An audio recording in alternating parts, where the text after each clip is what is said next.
No mushy stuff, my parents would insist whenever I told them I was going on a date.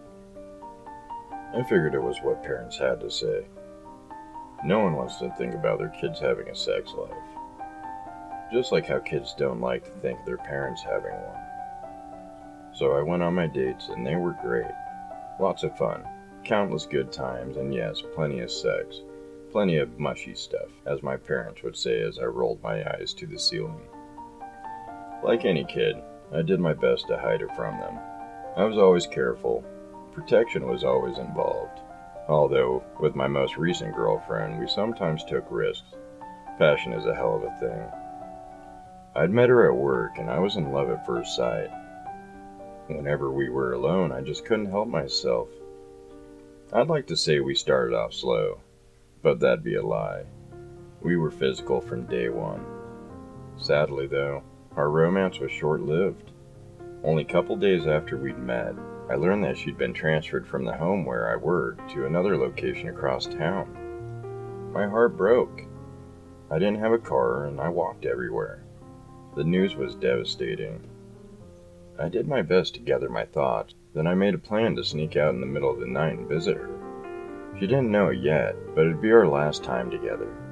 I couldn't take the risk of getting caught. Around 11 p.m., I told my parents I was going out.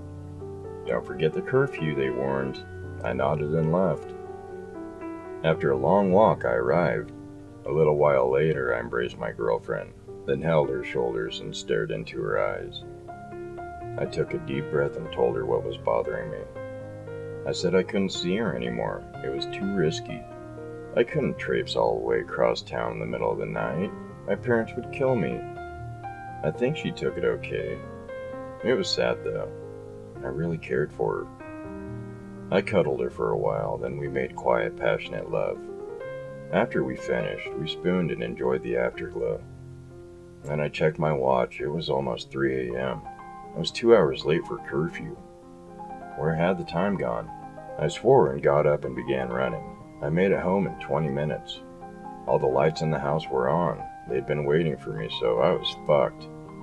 I walked in the front door, filthy, disheveled, and stinking of the acts I'd been engaging in all night.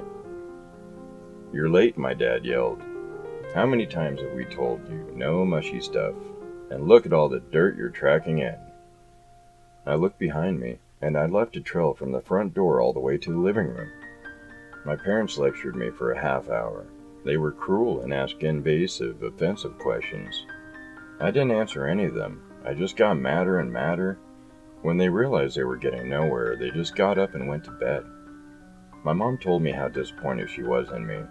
One parting blow to make me feel terrible. I ran up the stairs to my room, closed the door, and collapsed, sobbing on my bed. When I finally calmed down enough to breathe properly, I turned over and stared at the ceiling. I thought about my girlfriend. I thought about the good times we had in our short relationship. After a while, my tears dried up and I even smiled a little. I sighed and got up. Maybe I'd see her again. I'd have to wait a while, but it wasn't impossible. Things could be good again. I looked down at myself and sniffed the air. I obviously needed to take a shower. My mouth and cheeks and fingers and crotch were still covered with mushy stuff. Life would be so much easier if we lived closer to the graveyard.